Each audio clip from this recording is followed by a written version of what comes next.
他说，摄影不光是手艺，更是心意。他的镜头下记录着无数历史时刻以及每一个普通人的动人瞬间。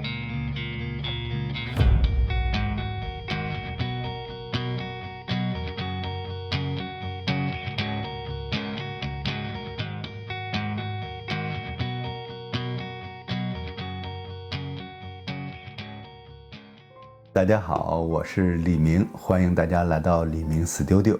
今天想和大家聊一聊温柔姐姐辅助光。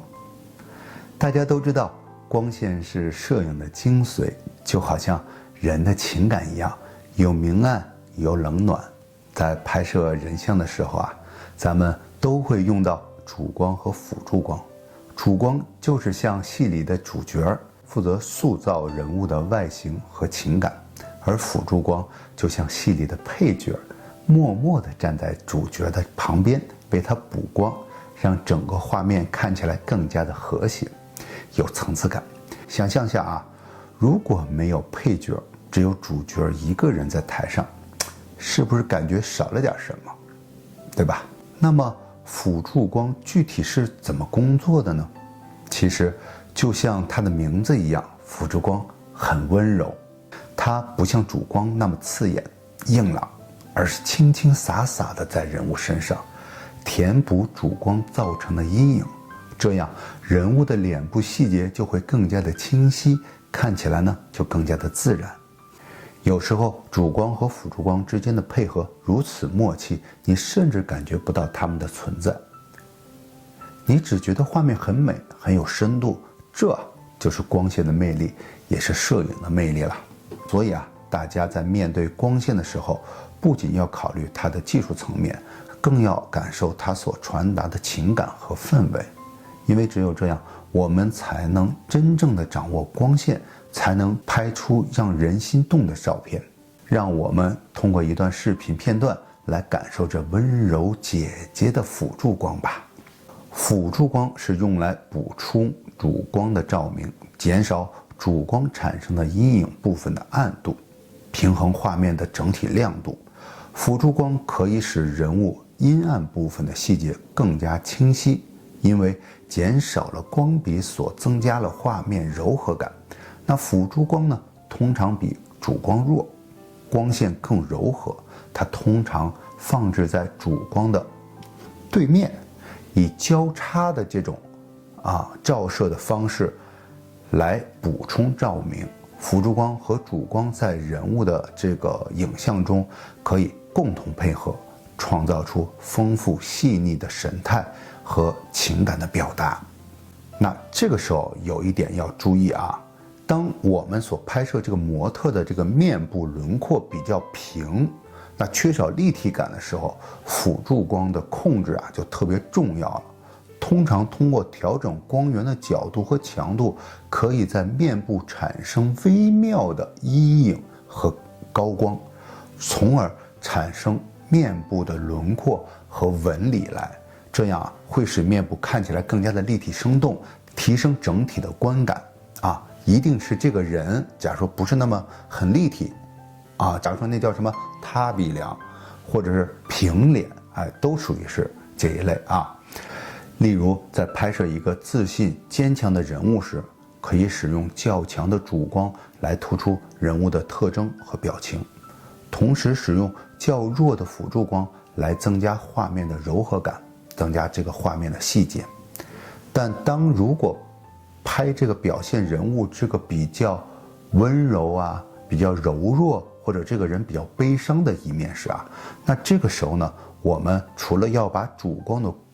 光的强度降下来之外呢，我们同时要搭配着我们的辅助光，把我们的这个光线也要降下来，使得画面显得格外的柔和。辅助光还可以用来营造特定的氛围和风格，例如在拍摄一幅柔和温暖人像作品时，可以使用暖色调的辅助光来增强这种氛围。辅助光的色彩和强度可以根据创作意图来选择和调整，以实现所需的情感表达和视觉效果。那也许又有一个新的问题，主光可以单独使用吗？或者辅助光可以单独使用吗？如果现场只有一个辅助光，而没有其他的光源，那么这个辅助光啊就成了主要的光源了。那在这种情况下，它不仅仅是起到补充照明的作用，而是成为照亮场景或主体的唯一光源了。所以啊，这个时候它就变成了主光了。那么主光可以单独使用吗？答案肯定是肯定的啦。只是主光拍摄是可以的，而且在某些情况下，可能只需要主光能满足拍摄的要求。例如，当拍摄对象具有足够的亮度和对比度，或者摄影师想要强调某种特定的情感和氛围时，只要用主光就能达到理想效果的时候就可以了。那如何实践练习辅助光呢？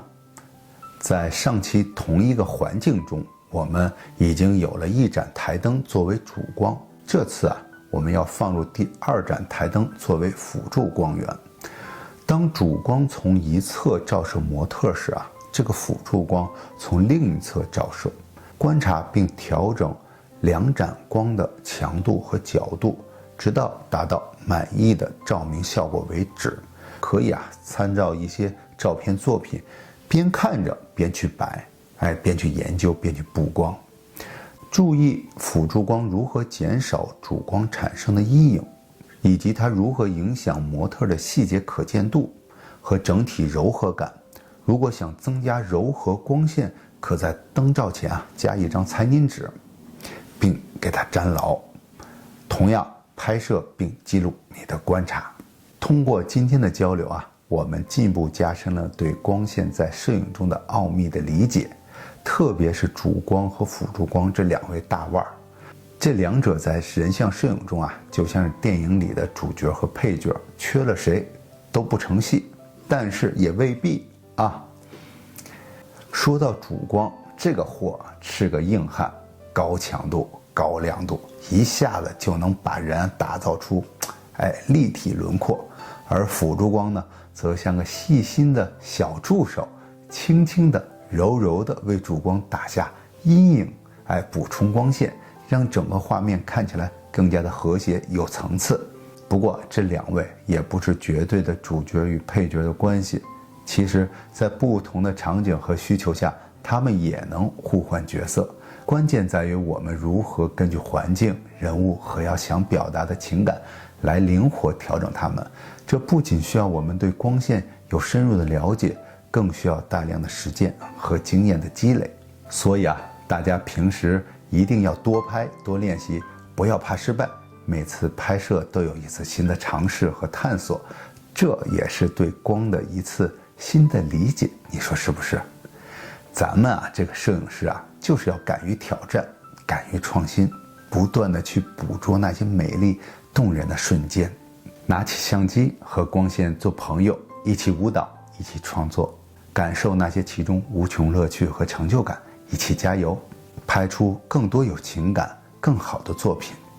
好，今天就到这儿。深入研究影像技巧，解析精彩瞬间，我是李明，我们下期再见。